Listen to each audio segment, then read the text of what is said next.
Ternyata saya pikir teman-teman di luar sana jangan batasi mimpi kalian hanya dengan satu cita-cita. Jadi cita-cita itu selalu berevolusi, selalu bertransformasi seiring dengan tingginya pengetahuan kita, pendidikan kita, dan pengalaman yang kita lalui. Makanya bergabunglah dengan orang-orang yang sukses sehingga kita memiliki mimpi yang lebih besar.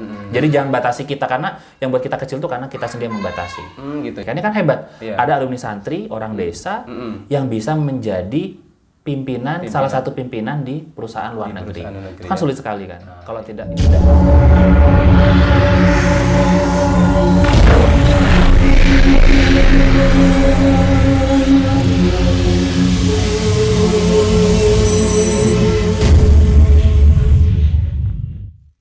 Assalamualaikum warahmatullahi taala wabarakatuh.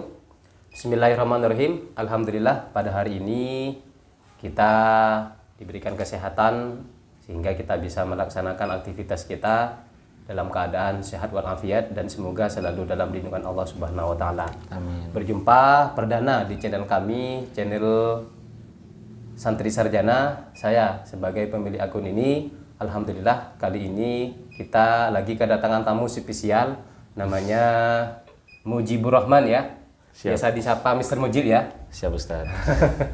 Ini adalah salah satu teman saya, ya bukan teman sih, tapi senior ya, di waktu masih di Pondok Pesantren Nurul Jadid, walaupun sampai sekarang tetap di Pondok Pesantren Nurul Jadid ya. Istiqomah. Nah, alhamdulillah beliau adalah seorang santri dan beliau juga seorang sarjana, tapi banyak pengalaman yang perlu mungkin akan memberikan inspirasi kepada kita dan kepada teman-teman semua bagaimana perjalanan hidup beliau menjadi seorang santri dan menjadi seorang sarjana.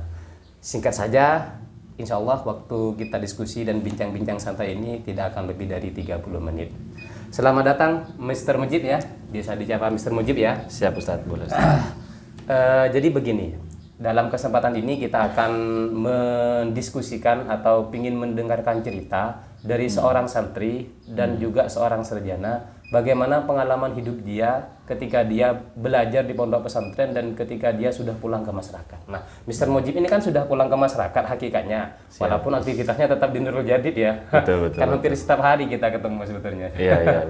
Oke, baik Sir ya. Jadi yang pertama kita ingin tahu dulu tentang latar belakang Mr. Mujib ini, latar belakang dari keluarga dan pendidikannya dulu waktu masih SD atau MI gitu, Sir. Sampai nyampe ke pondok pesantren Nurul Jadid ini bagaimana? Singkat aja Ustaz ya. Oke.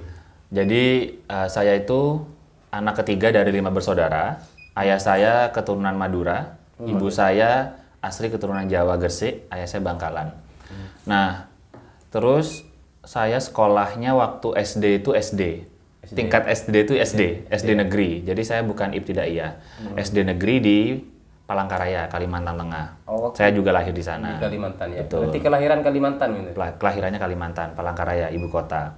Terus yang kedua, SLTP saya di SLTP Negeri 6 Palangkaraya, di Kalimantan Tengah juga. Setelah itu saya mutasi ke Surabaya, SMP Negeri 31 Surabaya, karena tahun 2001 lalu itu ada tragedi Sampit. Oh, tragedi Sampit itu ya. Itu Antara waktu itu kelas berapa ya, yang pindah ke Surabaya? kelas 2 Kelas 2 SMP. Kelas 2 SMP pindah ke Surabaya ya. Pindah ke Surabaya. Karena tragedi Sampit. Setelah itu baru saya memutuskan untuk mondok ke SMA Nurul Jadid. Mondok ke Nurul Jadid, ngambil pendidikan SMA. Di SMA Nurul Jadid. Karena dulu pilihannya ada 2. Ayah saya tuh ngasih tawaran. Kamu mau mondok di mana? Ada Nurul Jadid, ada Al-Amin. Begitu. Al-Amin Perinduan Madura. Oh, Perinduan Madura ya. Nah, gitu. Saya pikir, saya bilang terserah ya, mau di pondokan mana saja, yang penting tidak satu pondok dengan saudara-saudara saya. Mbak-mbak saya, keluarga besar saya mondoknya di Sukorejo. Oh, rata-rata Sukorejo. Karena ayah saya juga alumni Salafiyah Sukorejo. Dari ayah dan ibu ada yang alumni Nurul Jadid? Nggak ada. Oh, nggak ada ya. Saya satu-satunya. Saya satu-satunya alumni Nurul Jadid dan adik saya. Adik saya. Nah, nyampe di Nurul Jadid, akhirnya mengambil SMA dan memilih lembaga LPBA. Ya, jadi ada lembaga pengembangan bahasa asing yang menurut saya turning point-nya di situ. Tempat saya kemudian berubah menjadi pemalu, menjadi lebih percaya diri, yang nggak berprestasi akhirnya berani untuk menunjukkan kompetensi diri di depan umum itu di LPBA. Waktu di LPBA itu bahasa asing saya ya. Bahasa asing. Ngambil bahasa apa? Ngambil bahasa Inggris. Bahasa Inggris ya. Iya, bahasa Kok langsung bahasa Inggris, apa enggak nyoba-nyoba bahasa Arab atau Kenapa ngambil bahasa Inggris? Karena saya dulu itu waktu masuk LPBA, waktu masuk Nurul Jadid pertama kali kan antri di kamar mandi. Iya. Lah ternyata ada anak berbahasa Inggris. Oh, gitu Kok ya? keren ya berbahasa Inggris. Kebetulan saya nggak ngerti kan. Gitu. Jadi penasaran. Oh, berarti memang masuk Nurul Jadid nggak punya bekal bahasa Inggris Nggak ya? punya sama sekali. Gitu ya? Bahasa Inggris di sekolah aja. Kan bahasa Inggris di sekolah kita nggak serius kan belajarnya. Karena memang tidak menarik, kadang gurunya juga killer. Nah, masuk Nurul Jadid ini di kamar mandi kok ada yang bahasa Inggris, kok seru. Oh gitu ya. Sampai di kamar mandi pakai bahasa Di kamar Inggris. mandi berbahasa Inggris, terus di Ingat nggak kantin. kata-kata waktu itu ngomong apa gitu? Sir? Nah, karena memang saya nggak ngerti sama sekali, jadi nggak inget. Nggak ingat ya. Mungkin kalau punya basic bahasa Inggris bisa inget ya kata-kata apa yang diomongin. Karena memang kita nggak ngerti bahasa Inggris kayak Ustadz Hasan kalau dengerin orang pakai bahasa Mandarin nggak akan bisa merekam Nggak ngerti, karena betul. nggak tahu Nah, apa yang memorinya nggak dibicarakan. ada ya. Ya itu akhirnya sampai lulus SMA tahun 2005 saya mau memilih kuliah di luar. Cuman orang tua itu bilang ya udah kamu istiqoroh. Hasil istiqoroh keluarga dan saya ternyata harus di pesantren. Capek Ustadz sebenarnya mondok, bukan capek ya. Mungkin anak-anak kita itu anak santri kan kalau lama di pesantren banyak yang ngebully. Wah kamu lama ngapain lama di pesantren? Sebenarnya seneng aja di pesantren. Cuman karena terlalu mendengarkan orang lain sehingga kita pingin keluar dari pesantren mencari hal yang berbeda. Ternyata karena istiqorohnya di pesantren, ngambillah di perguruan tinggi di Nurul Jadid dan saya ngambil sekolah tinggi teknologi. Sekarang Unuja. Sekarang sudah jadi universitas Nurul Jadid ya. Universitas, Waktu ya. itu ngambil jurusan apa, Sir? Ngambil jurusan teknik informatika. Teknik informatika. Tapi basicnya bahasa Inggris, ngambil teknik informatika gimana itu? Nah, kemarin itu ada pilihan apakah ke Institut Agama Islam, ketika itu berarti fakultas semuanya agama, Ya, fakultas. atau ngambil yang komputer. Komputer. Nah, pertimbangannya banyak orang bilang kalau kamu ngambil komputer itu cocok karena bahasa Inggris itu akan mensupport untuk meningkatkan kompetensi karena rata-rata referensi belajarnya berbahasa Inggris kalau komputer. Karena kalau saya ngambil agama Islam, keluarga saya ini semuanya backgroundnya agama Islam. Mbak saya dua-duanya SPDI. Saya pengen di keluarga ini ada warna yang berbeda. Sehingga ketika kita pulang ke rumah, kita bisa diskusi saling bertukar ilmu dan tukar pikiran. ilmu ya. Biar nggak semuanya SPDI. Karena agama kan kita diajarkan sebenarnya di pesantren. Kalau ada masalah kita konsultasi sama ustadz. Sehingga saya ngambilnya TI agar bisa mewarnai di keluarga dan di masyarakat. Tapi memang orang tua tidak ngasih tekanan atau apa. Nggak ada. Yang penting kuliahnya tetap di Di pesantren. pesantren. Berarti Mr. Mujib ini latar belakang pendidikan di rumah sebetulnya tidak terlalu agamis ya. Tidak Kan terlalu SMP agamis ya, Kan kalau SMP, dari lembaga pendidikannya. Lembaga pendidikannya, tapi ternyata ditakdirkan sama Allah nyampe di pondok pesantren, sampainya di Nurul Jadid, akhirnya alhamdulillah sekarang tetap beraktivitas di pondok pesantren Nurul Jadid. Alhamdulillah. Nah, ada yang menarik nih, Sir. Dari beberapa pilihan tadi katanya kan yang penting di pesantren pilihannya ada dua, ada pondok pesantren Nurul Jadid, Paiton Probolinggo, sama ada pondok pesantren Al Amin Madura. Kok bisa muncul nama Nurul Jadid gitu, Sir?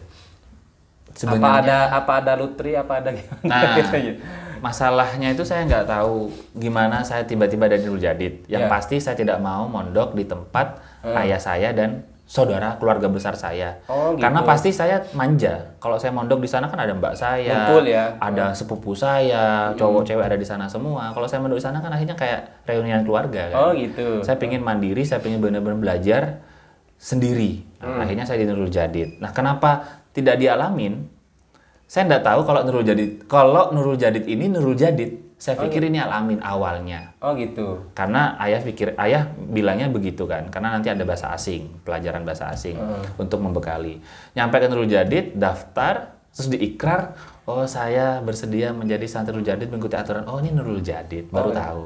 Berarti memang waktu berangkat dari rumah dulu ke Paiton pondok saya pesantren pikir Nurul Jadid, enggak tahu ya Nggak tahu di kalau sini Nurul Jadid. Tapi Random aja. ya samaan wa ta'atan kepada orang tua. Iya. Yang penting belajar mencari ilmu di pondok pesantren. Waktu itu dikiranya Alamin Madura ya. Betul, karena nggak pernah nyebut Nurul Jadid ayah saya dari awal. Oh, waktu mondok memang ayo berangkat ke pondok. Berangkat aja begitu. Cuman ayah cerita setelah saya masuk di pesantren. Oh gitu. Memang waktu itu pengalaman pertama ya masuk pondok pesantren Nurul Jadid ya, sama orang tuanya juga. Pertama kali. Kalau ayah sudah pernah beberapa kali ke Nurul Jadid karena Nurul Jadid sama Sukerjo itu kan pengasuhnya dan pendirinya kan Ya, masih ada. masih keluarga. Jadi kalau ada acara di Nurul Jarid, ayah pernah ikut gitu. Terkenal juga Nurul Jarid. Tuh, akhirnya masuk ke cahaya baru ya. Cahaya baru. Jadi, kira-kira pengalaman yang mungkin bisa diceritakan sedikit waktu belajar bahasa asing mungkin deh. Ini kan nanti akan lanjut kepada ya diskusi berikutnya. Kalau Mr. Mujib ini ternyata sudah beberapa kali ke luar negeri. Ini kok bisa santri kok bisa sampai ke luar negeri ini gimana ini ceritanya? Kesasar ya. Ya, monggo. Sebenarnya masuk LPBA itu motivasinya ya tadi tuh, gara-gara ada inspirasi dari kakak kelas yang berbahasa asing. Terus yang kedua, masuk LPBA itu dulu saya nggak keterima. Kelas 10, waktu saya baru daftar, itu saya nggak keterima, ketolak. Akhirnya saya stres kan, merasa... Itu ketolaknya kenapa gitu? Gak lulus tes. Oh, nggak lulus tes ya? Gak lulus tes, saya nangis. Saya nangis ketika itu karena nggak lulus, pas kebetulan ayah saya ke pondok kiriman. Karena gitu. ngecek apakah saya kerasan apa enggak setelah sekian bulan. Akhirnya ayah saya bilang gini, kamu nggak usah nangis, yang penting kamu itu berusaha, udah mencoba. Pasti ada hikmah atau ada hikmah kebaikan yang bisa diambil dari sebuah peristiwa itu. Yang penting jangan menyerah. Karena ada pesan ayah begitu, ya udah saya nggak menyerah, ikut kursus. Ikut kursus KPI ya kan.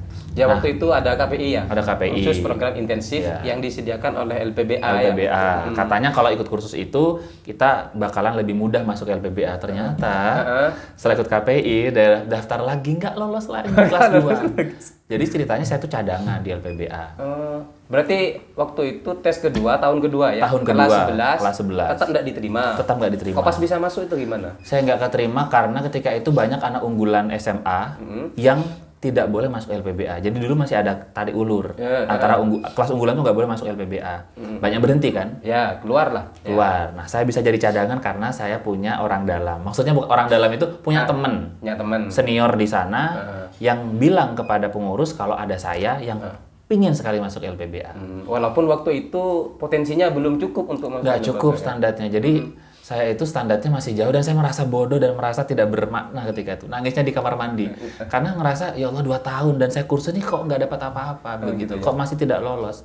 Karena persaingannya ketat masuk LPBA. Berarti waktu itu belajar 1 tahunnya sudah intens, tapi tes kedua tetap tidak masuk. Berarti LPBA ini betul-betul lembaga yang profesional dalam menyeleksi peserta didik. Gimana? Seleksi. Karena memang LPBA itu kan lembaga pengembangan ya. Jadi bagi teman-teman yang belum punya basic cukup, masuk LPBA itu sulit. Kalau tidak diajarkan dengan cara yang tepat. Mungkin bukan kursusnya yang salah, tapi mungkin saya belum paham cara belajar ketika itu.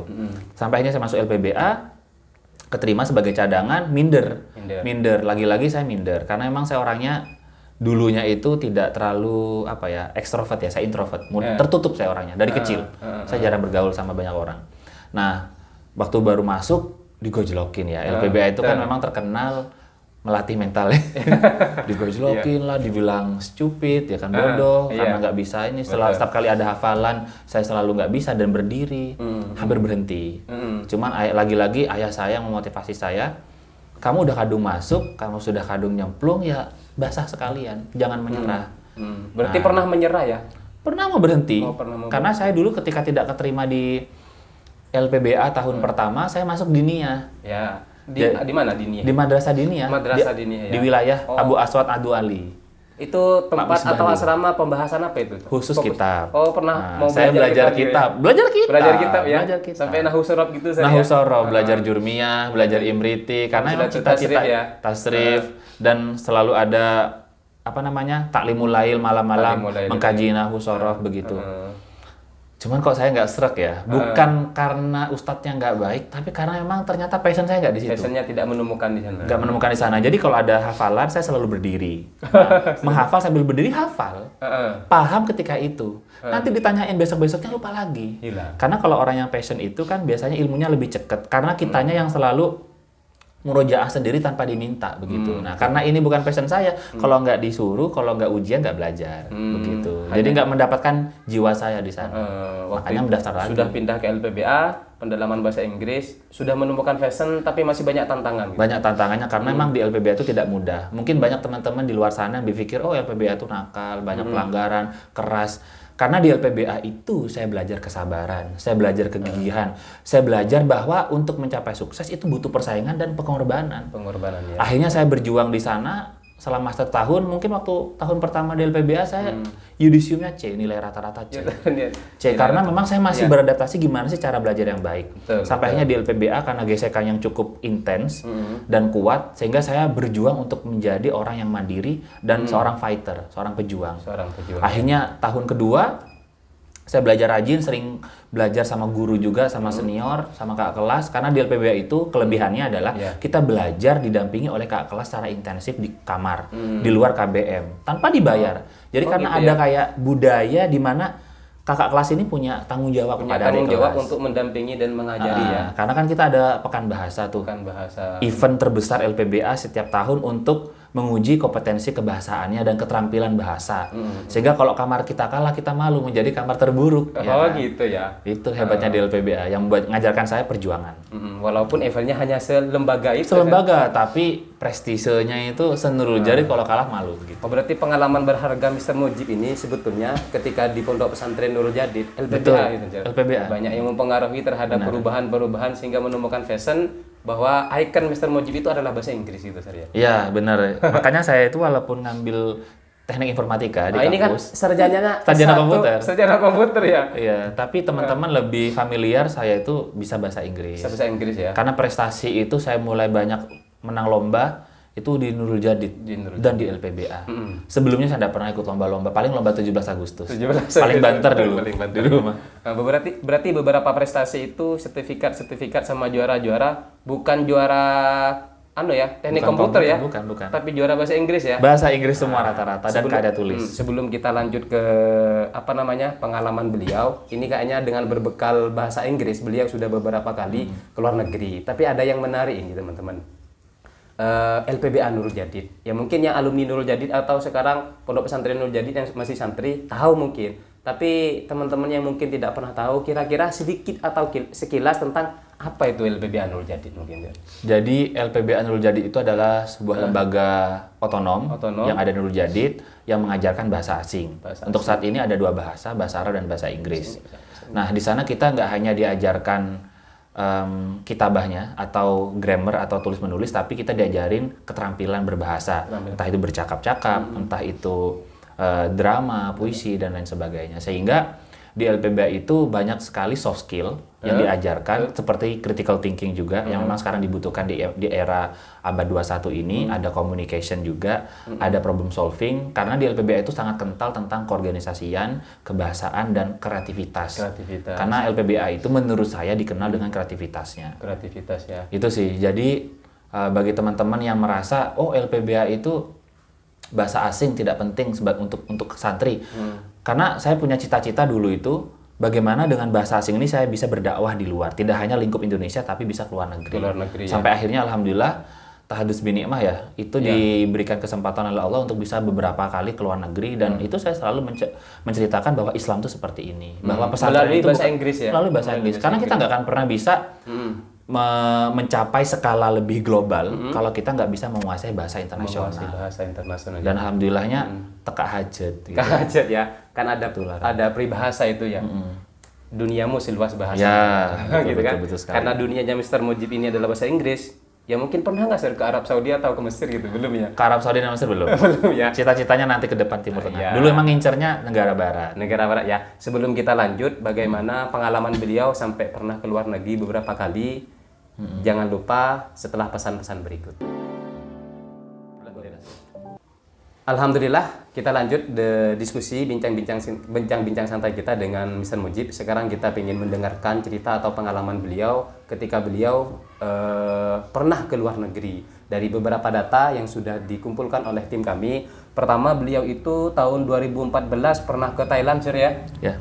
2015 pernah ke Belanda ya? Alhamdulillah. Pernah ke Belanda. Mau perang apa gimana ini? Dendam ke Belanda, perang enggak ya? Oh enggak ya. Terus 2016 pernah ke Amerika sama pernah ke Laos. Iya. Bisa diceritakan, Sir? Itu dalam rangka apa? Bagaimana? Apakah mewakili Nurul Jadid, apa mewakili Indonesia atau bagaimana? Oke, baik. Sebelum berangkat mungkin dulu kira-kira apa gitu? Jadi pertama dari 2004 dulu, 2014. Ya, 2014 ya, ke Thailand dulu ya. Ke Thailand. Nah, ceritanya gini. Jadi kenapa saya tiba-tiba punya cita-cita ke luar negeri? Itu karena tahun 2004, 10 tahun sebelum 2014 itu, Nurul Jadid kedatangan alumninya yang pernah ke Amerika. Oh, gitu. Dia orang desa dari Sumber Pinang, Melandingan. Sumber Pinang ya. Yang mungkin teman-teman alumni banyak kenal, Mas Holil ya. Mas Holil, Mas ya. Holil itu datang ke Nurul Jadid, terus mengadakan talk show, LPBA mewadahi dengan talk show. Oh, Jadi talk show itu beliau, inspirasi. Mr. Holil itu datang ke Nurul Jadid difasilitasi oleh teman-teman LPBA. LPBA untuk ngadain talk show. Sekalian nih ada alumni dari LPBA yang keluar negeri, bekerja di luar negeri, udah sampai sekarang udah lama sekali. Sampai sekarang tetap Sampai di sekarang luar masih di luar negeri dan sekarang beliau tidak hanya menjadi karyawan tapi menjadi atasan. Setaunya saya dulu yang terakhir itu jadi manajer manajer di sebuah perusahaan di perusahaan Amerika. Bawahannya orang-orang kulit putih, orang-orang asli Amerika. Ini kan hebat. Iya. Ada alumni santri, orang desa yang bisa menjadi pimpinan, salah satu pimpinan di perusahaan luar negeri. perusahaan luar negeri, Itu kan ya. sulit sekali kan. Kalau tidak Ini dan menarik. betul. Menarik ini teman-teman, mungkin sesekali siapa tahu nanti kita akan tersambung ke Mr. Holil itu. Yang Boleh. juga kebetulan alumni Nurul Jadid juga alumni LPBA, Mr. LPBA, Mujib ya. betul. Gimana lanjut ini? Nah, 2004 itu beliau ngadain berbicara di talk show LPBA dan saya terinspirasi. Dan beliau datang ke kita ke asrama, kumpul ngobrol bareng tentang kita bagaimana Nurul Jadid itu alumninya bisa bersaing di luar negeri. Sehingga di situ kemudian saya yang awalnya mimpinya hanya ingin menjadi karyawan kantoran, Ya. wah kayaknya keluar negeri deh. Oh. Kita harus keluar negeri. Saya harus Setelah ketemu dengan orang yang pernah keluar negeri, berubah Jadi ya. pengen. Berarti cita-citanya Mr. Mujib awalnya? kalau waktu kecil jadi pilot, Jadi pilot, ya kan? gitu Kebanyakan anak kecil. Nah. Jadi ternyata saya pikir teman-teman di luar sana jangan batasi mimpi kalian hanya dengan Satu cita-cita. satu cita-cita. Jadi cita-cita itu selalu berevolusi, selalu bertransformasi seiring dengan tingginya pengetahuan kita, pendidikan kita, dan pengalaman yang kita lalui. Makanya bergabunglah dengan orang-orang yang sukses sehingga kita memiliki mimpi yang lebih besar.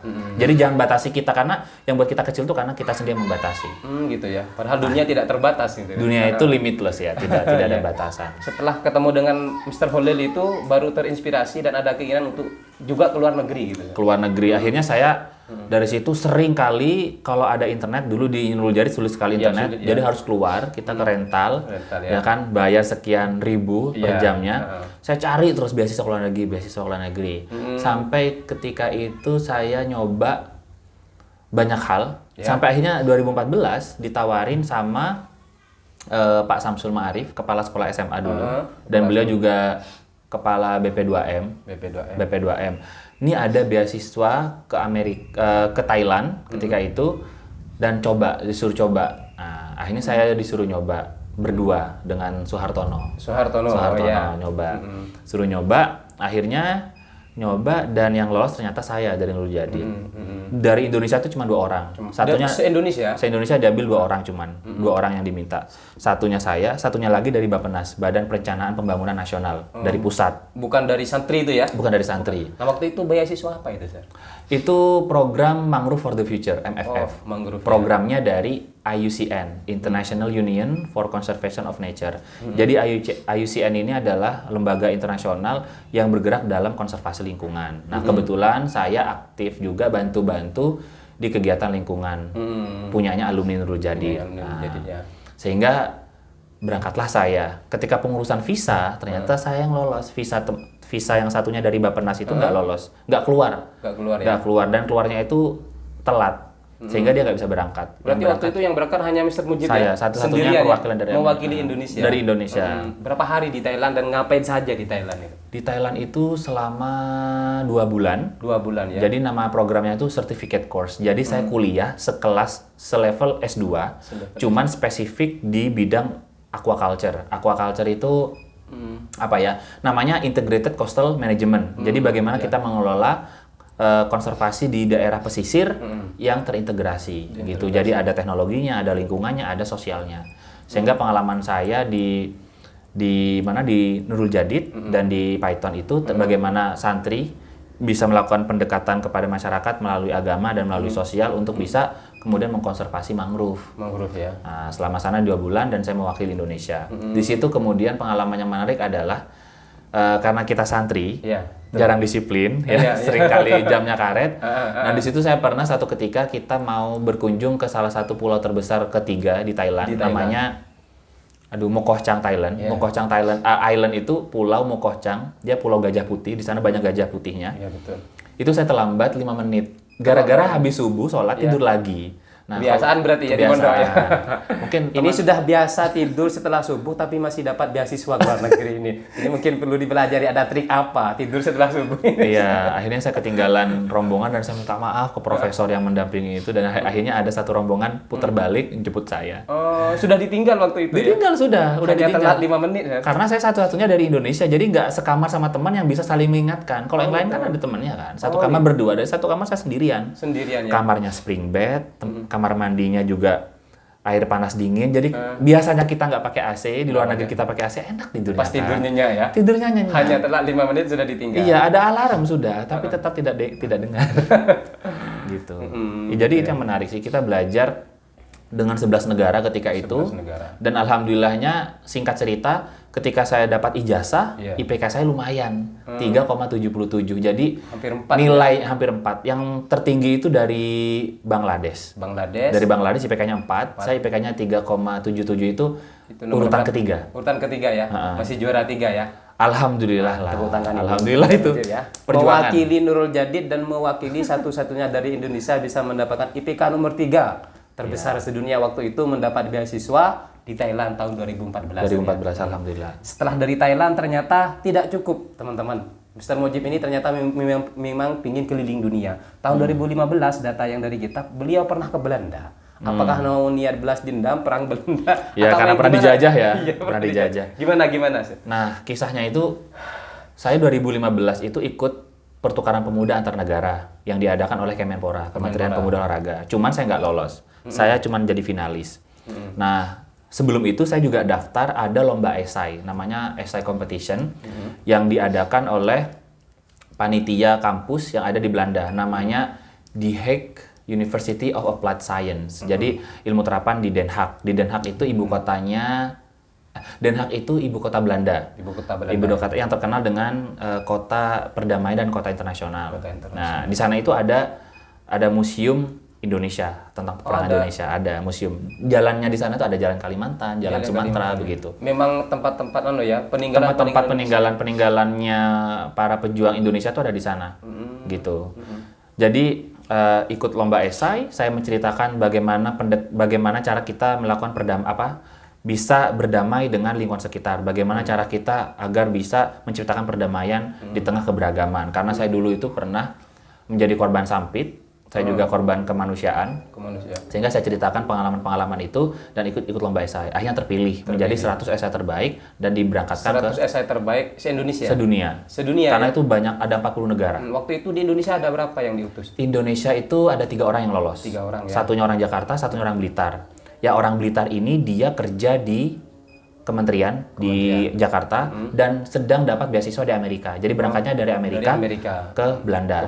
Satunya lagi orang Jakarta, namanya Dania, dia dapat beasiswa S2 di Belanda. Jadi berangkatnya dari Belanda. Memang sudah ada di Belanda ya? Memang ada di Belanda dan di Amerika. Berarti saya sebetulnya satu-satunya yang dari Indonesia tetap Mr. Mujib ya? Kebetulan saya yang berangkat dari Indonesia, makanya saya sendirian ke Belanda itu sempat kesasar Berarti lagi. pernah menceritakan pengalamannya Mr. Mujib dengan keluarga waktu masih tragedi Sampit ya?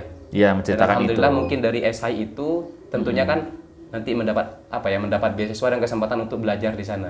Programnya itu gimana nanti setelah nyampe di Belanda itu? Jadi di Belanda itu bukan seperti kuliah ya. Di Belanda itu kita menghadiri konferensi, namanya Peace Conference. Jadi konferensi perdamaian dunia di Belanda dengan 40 lebih negara. Kebetulan saya satu kamar dengan teman dari Pakistan, dari Jerman, dari Ukraina yang sekarang lagi berperang. Ya semoga segera selesai karena emang peperangan itu sangat menyakitkan ya. Habis itu teman dari Jepang, teman dari Meksiko, saya Indonesia. Jadi sekamar dengan orang-orang luar negeri. Ya? Dulu biasanya di Nurul Jadid sama orang Situbondo, orang Bondoso, Jember, berbahasa Madura dia. Sampai di sana sama orang-orang luar negeri itu kayak keren banget, mimpi saya terwujud gitu, menjadi bagian dari komunitas global. Tapi komunitas komunikasi setiap hari pakai bahasa Inggris? Bahasa Inggris, kita pakai bahasa Inggris. Jadi seru sih, mereka semua itu punya pengalaman-pengalaman menarik tentang kemanusiaan, isu-isu kemanusiaan, isu-isu peperangan. Mereka yang ada yang pernah berada di negara konflik. Kita belajar bahwa ternyata perdamaian dan kemerdekaan itu adalah anugerah yang harus kita syukuri gitu loh. Dan Makanya di Indonesia nih netizen, kalau ada hal-hal yang berkaitan dengan perbedaan agama, perbedaan pendapat, nggak perlu ada peperangan, nggak perlu ada provokasi, karena damai itu adalah anugerah terindah, harus kita jaga bersama-sama kayak gitu. Karena perdamaian itu juga harus dipertahankan kan gitu. Dipertahankan dan diperjuangkan. Walaupun perperangan kita menang, hakikatnya kita kalah melawan hawa nafsu sendiri. Hawa nafsu, betul. Berapa hari atau berapa bulan di Belanda? Di Belanda hanya 1 minggu. 1 minggu ya. 1 minggu aja, karena kita hanya konferensi selama kurang lebih konferensinya 3 hari. 1 hari kita ada orientasi, hari selanjutnya itu kita masih jalan-jalan ke beberapa tempat kayak di Istana Perdamaian, museum juga, terus jalan-jalan ke tempat-tempat ini. Dan menariknya di Belanda itu kebetulan lagi bulan Ramadan. Saya berangkatnya dari NTT, kan saya pulang ke rumah ke NTT dan lagi puasa. Sempat hampir nggak mau puasa karena nggak kuat. Lagi bulan Ramadan dan lagi musim panas. Jadi puasanya itu 20 jam. 20 jam ya? 20 jam, Kalau di 19 jam sekian menit. Kalau di Indonesia hanya 12-13 jam ya? Kita di sini 14 jam. 14 jam ya? Di sana 20 jam. 20 jam masih musim Karena panas ya? karena musim panas. Jadi di sana itu maghribnya jam 10 malam dan subuhnya itu jam berapa ya? Kalau nggak salah jam 12. Kalau jam Indonesia? Jam berapa ya? Sekitar jam 12 kalau nggak salah. Wah, lumayan kalau puasa 20 jam gitu. Lumayan. Waktu itu memang musim panas lagi ya? Jadi kalau musim panas, kalau jadi musim panas itu di Belanda puasanya lebih lama. Kayak gitu. Berapa hari sih di Belanda? Selama 1 mingguan. Selama 1 minggu ya, tapi sudah banyak pengalaman ya. Betul. Oke, menarik sekali teman-teman, karena itu juga gratis ya. Gratis dibiayain pulang pergi. Sebelum kita mendengarkan cerita yang terakhir dari Mr. Mujib, beliau pernah pengalaman juga ke Amerika. Tentunya juga gratis kan, Sir? Gratis. Melalui skill yang dimiliki oleh Mr. Mujib, yaitu bahasa Inggris. Bahasa Dan Inggris. beberapa pengalaman. Alhamdulillah. Kita lihat pesan-pesan sebagaimana berikut.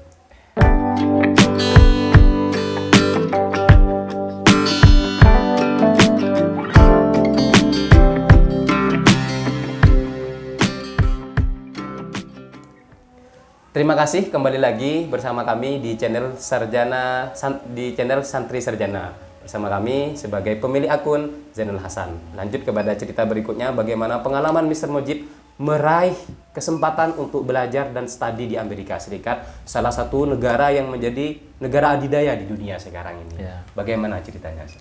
Jadi ketika itu saya ikut program namanya Professional Fellowship. Itu diadakan oleh Kementerian Luar Negeri Amerika Serikat yang diinisiasi oleh Obama dari tahun 2013. Itu kok bisa dapat informasi itu gimana? Nah, sebenarnya dapat informasi itu karena sering subscribe aja. Subscribe akun Info Beasiswa luar negeri.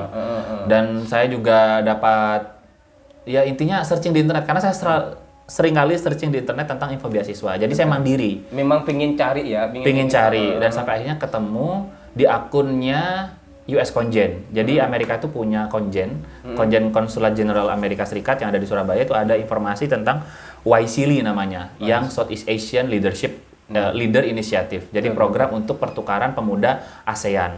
Ini se-ASEAN. Seleksinya se-ASEAN, dan kebetulan saya lolos 10 orang dari Indonesia. 10. Mereka itu ada yang dari Jogja, ada yang dari Kalimantan, ada yang dari Malang, ada yang dari Surabaya. Kita berangkat bareng-bareng ke Amerika selama 5 minggu programnya. 5 minggu.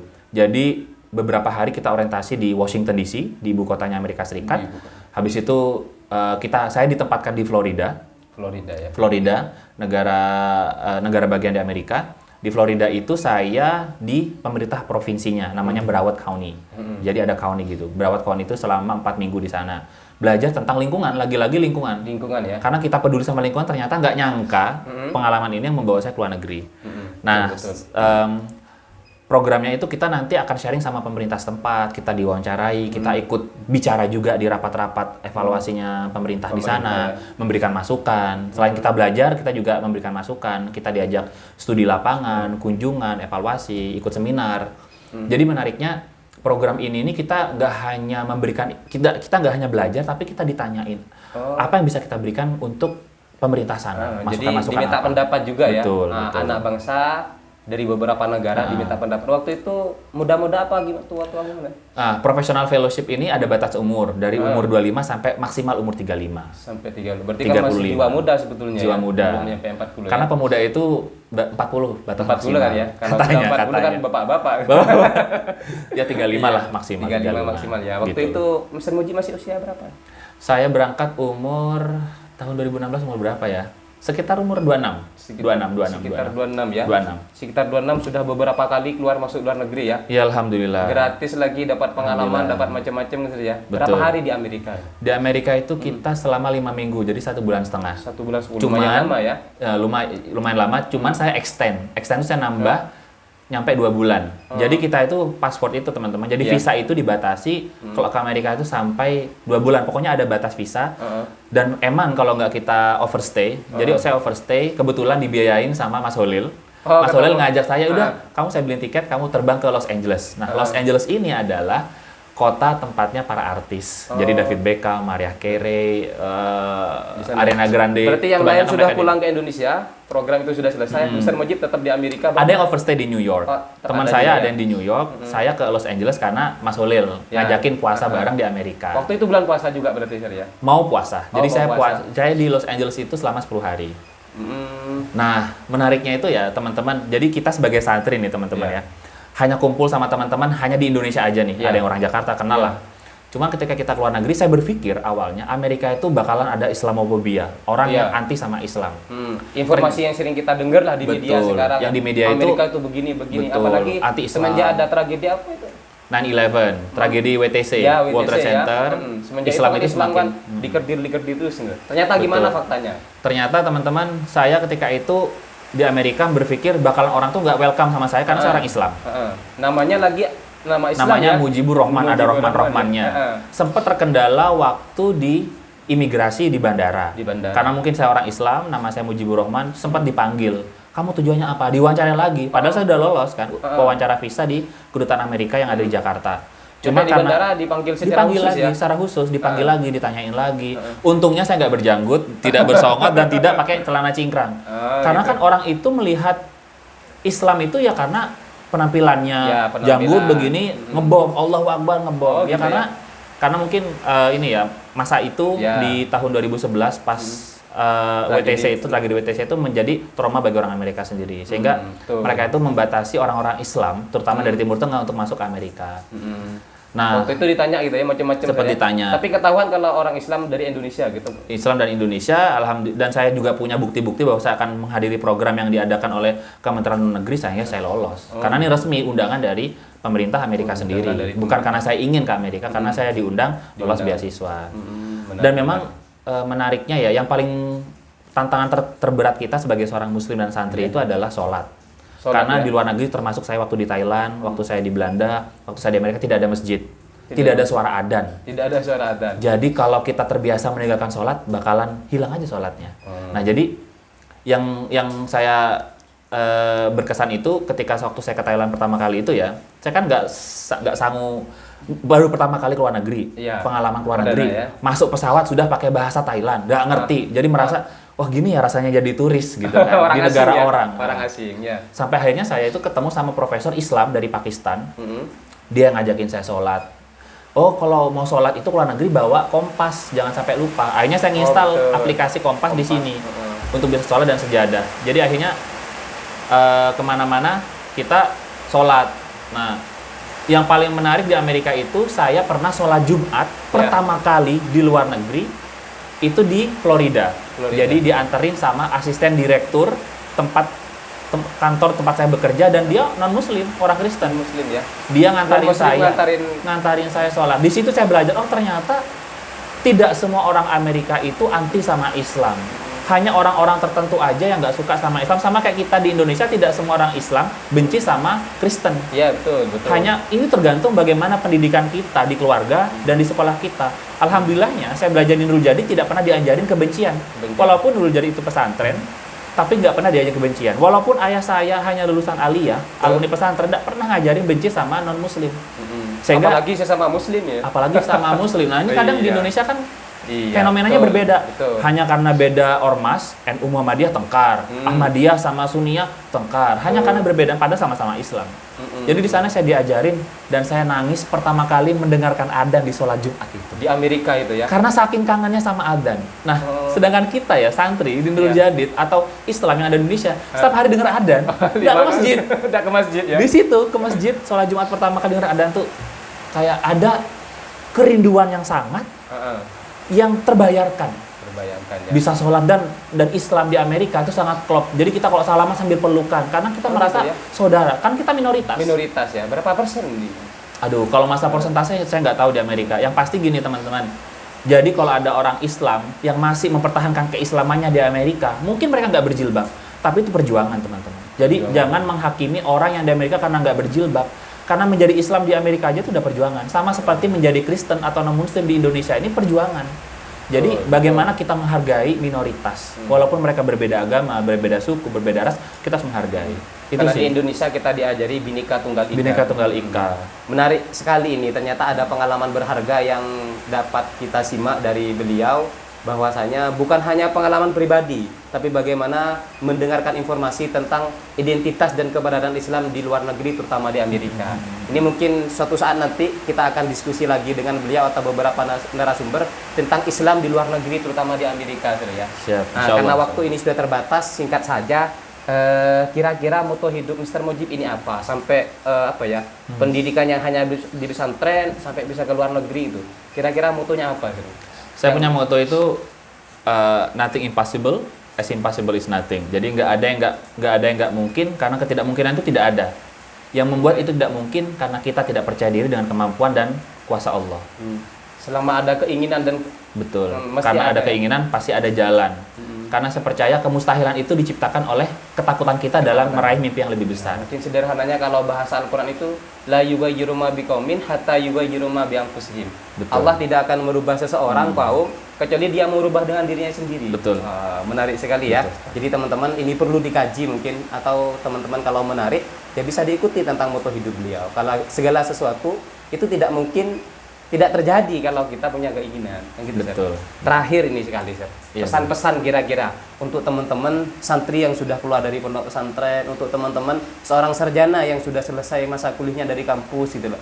Ketika sudah pulang dan hidup di masyarakat, kadang-kadang kan minder. Saya Iya. mau ngapain lama di pesantren dan pulang masyarakat begini. Saya Iya. mau ngapain setelah pulang ke masyarakat setelah lama di kampus gitu loh. Betul. Gimana, Sir? Sebetulnya ini bukan sekedar bukan saran atau nasihat ya, karena saya juga masih jauh dari kata baik. Jadi saya mungkin hanya berbagi aja. Jadi bagi teman-teman santri di luar sana yang sudah sarjana, jangan pernah takut untuk kembali ke masyarakat. Karena kalau kita takut untuk berbuat, kalau kita takut untuk melangkah, maka kita tidak percaya bahwa Allah itu memiliki kebesaran yang luar biasa yang akan selalu ada buat hamba-hambanya yang percaya.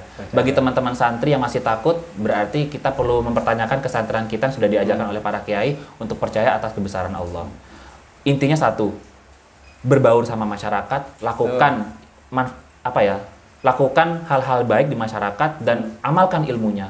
Nanti Allah suatu saat akan membuka jalan-jalan. Ilmu yang didapat di pesantren atau Harus di kampus, diamalkan. walaupun ilmunya tidak sesuai dengan ijazah, Nggak ada masalah. Karena memang hakikatnya Mr. Mujib ini bisa keluar negeri bukan karena ijazah eskomnya ya, Betul. tapi dengan skill bahasa Inggrisnya. Karena skill bahasa Inggris, kemampuan dari kemampuan lingkungan juga karena kegiatan sosial saya, dan karena banyak ilmu yang saya pelajari dari LPBA sehingga wawasan saya itu semakin luas. Jadi jangan batasi wawasan, jangan batasi mimpinya. Berbuat aja dulu di masyarakat, amalkan ilmunya di masyarakat, biarkan Allah yang menentukan di mana kita akan Ini berpijak. menarik, jangan pernah membatasi mimpi teman-teman. Betul. Jadi kalau sudah punya ijazah matematika, ijazah fisika, jangan hanya fokus ke sana. Betul, gitu. betul. Karena wawasan dan gagasan itu kan terus mengalir dan berkembang gitu, Sir, ya. Betul. Terima kasih, itu saja. Alhamdulillah ini sudah kelewat waktu ya. Ya, kasihkan ngobrol. Karena memang kisah inspiratif itu sangat penting sekali kita dengarkan dan kita simak. Semoga pertemuan kita pada kali ini bisa menjadi pertemuan yang barokah, sehingga apa yang kita bincangkan nanti bisa bermanfaat kepada teman-teman, terutama teman-teman santri dan teman-teman sarjana yang sekarang masih bingung mau ngapain setelah lama mondok, mau ngapain setelah wisuda di rumah. Intinya kita bisa bermanfaat kepada masyarakat. Amin, semoga. Terima kasih, kurang lebihnya kita punya moto ini, moto Apa itu? channelnya, excellent life. Excellent life. Gitu ya. Jadi kalau nanti kita bilang Santri Sarjana excellent life. Gitu Oke, saja. siap. Itu saja dari kami, kurang lebihnya Santri Sarjana Excellent life. Assalamualaikum warahmatullahi wabarakatuh. Waalaikumsalam.